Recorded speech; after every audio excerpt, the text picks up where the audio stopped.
नमस्कार, मैं हूँ शालिनी और आप देख रहे हैं BBN भव्य भारत न्यूज। चलिए शुरू करते हैं आज की मुख्य खबरें। ईरान ने होर्मुज स्ट्रेट से भारतीय टैंकरों को गुजरने की क्यों दी इजाजत? जयशंकर ने किया खुलासा। ईरान ने होर्मुज स्ट्रेट पर कब्जा करने के बावजूद भारतीय टैंकरों को गुजरने की अनुमति दी है। विदेश मंत्री एस जयशंकर ने बताया कि यह लगातार बातचीत का परिणाम है और प्रक्रिया जारी है। ईरान पर अमेरिकी इजरायली हमले के बाद मिडिल ईस्ट में जंग छिड़ी हुई है।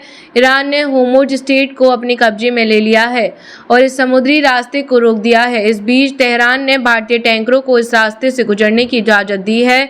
इसको लेकर विदेश मंत्री एस जयशंकर ने खुलासा किया है। विदेश मंत्री ने कहा कि बातचीत से ही कुछ नतीजे निकलते हैं और यह लगातार चलने वाली एक प्रक्रिया है। फाइनेंशियल टाइम्स से बातचीत में उन्होंने कहा, अभी मैं उनसे बातचीत करने में लगा हूं और इस बातचीत के कुछ नतीजे भी निकले हैं।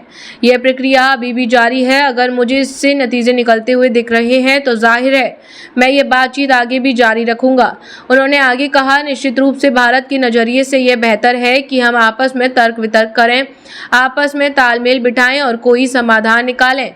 विदेश मंत्री ने स्पष्ट किया कि भारतीय ध्वज वाले जहाजों के लिए ईरान के साथ कोई व्यापक व्यवस्था नहीं है और जहाजों की हर आवाजाही एक अलग घटना है। उन्होंने इस बात से भी इनकार किया है कि ईरान को बदले में कुछ मिला है। जयशंकर ने कहा कि दिल्ली और तेहरान का एक दूसरे के साथ लेन देन का एक इतिहास रहा है और इसी आधार पर उन्होंने बातचीत की। उन्होंने साफ कहा, यह एक्सचेंज का मुद्दा नहीं है। भारत और ईरान के बीच संबंध हैं। हम इस संघर्ष को बेहद दुर्भाग्यपूर्ण मानते हैं।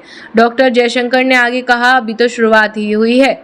हमारे पास वहां और भी कई जहाज हैं, इसलिए हालांकि यह एक स्वागत योग्य कदम है, फिर भी बातचीत जारी है क्योंकि इस पर काम लगातार चल रहा है। 2 भारतीय झंडे वाले टैंकर जिनमें लिक्विफाइड पेट्रोलियम गैस भरी थी, होर्मुज स्ट्रेट से सुरक्षित रूप से गुजर गए। मिडिल ईस्ट में चल रहे संघर्ष के कारण यह स्ट्रेट अब तक चौक पॉइंट बन गया है। यह जलडमरू मध्य फारस की खाड़ी का अरब सागर तक पहुंचने का एकमात्र मार्ग है। तो अभी तक के लिए इतना ही। मैं शालिनी आपसे विदा लेती हूँ। अगली खबर में फिर मुलाकात होगी एक और खास खबर के साथ। तब तक के लिए बने रहिए BBN भव्य भारत न्यूज के साथ। नमस्कार।